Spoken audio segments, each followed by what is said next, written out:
Thank you all for your courage. Today we're delivering a clear message to the professors and power structures trying to suppress dissent and keep young Americans, and all Americans, not just young Americans, like Ellen and Caitlin and Polly, from challenging rigid far-left ideology.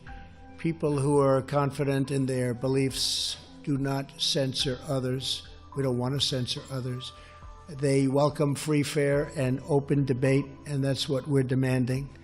Under the policy I am announcing today, federal agencies will use their authority under various grant-making programs to ensure that public universities protect, cherish, protect the First Amendment and First Amendment rights of their students, or risk losing billions and billions of dollars of federal taxpayer dollars.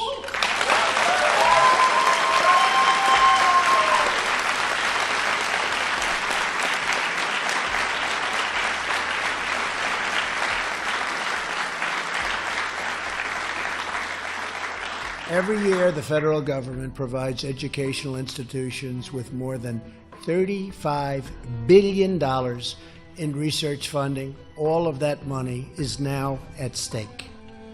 That's a lot of money. They are going to not have to like your views a lot, right?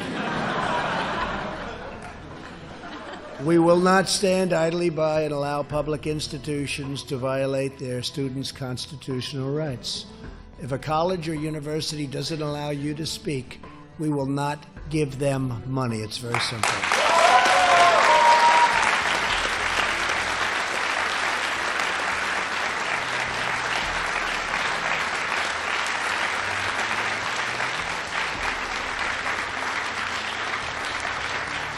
At the same time, private universities should be held to their own policies on free speech. So from now on, federal agencies will also use their grant-making authority to promote transparency for students at private schools.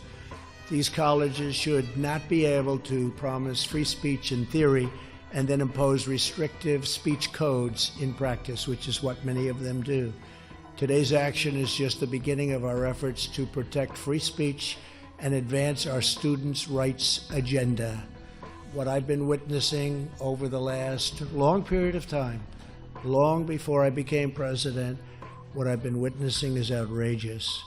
This order will also empower students with vital information about the value of the programs they take on. And in America, the very heart of the university's mission is preparing students for life as citizens in a free society. But even as universities have received billions and billions of dollars from taxpayers, many have become increasingly hostile to free speech and to the First Amendment. You see it all the time.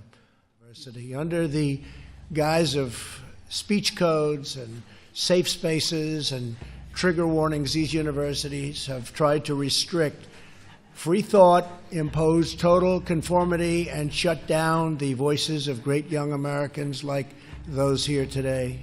It's great people. All of that changes starting right now. Taxpayer dollars should not subsidize anti-First Amendment institutions, and that's exactly what they are, anti-First Amendment. Universities that want taxpayer dollars should promote free speech, not silence free speech. Thank all of the college students and recent graduates here with me on stage, incredible young people. These courageous Americans have stood up for the forces of political indoctrinations, and they really stood up to it too, like very few people have been able to. Censorship and coercion. You refuse to be silenced by powerful institutions and closed-minded critics, of which there are many. You face down intimidation, pressure, and abuse. You did it because you love your country and you believe in truth, justice, and freedom. And I want to thank you all, everybody in the room, including a lot of folks in the audience, Charlie, a lot of folks. You've fought bravely for your rights, and now you have a president who is also fighting for you. I'm with you all the way, okay? All right? let anyone stop you from doing what you know is right, from asking questions, from challenging the powerful, or from speaking your mind. And that's the primary reason we're here right now. You're going to speak your mind. You're going to be fair, you're going to be reasonable, you're going to do it well, and you're going to speak your mind. Never, ever quit. Never give in, and never back down. Keep standing up for your values, for your classmates, and for your country.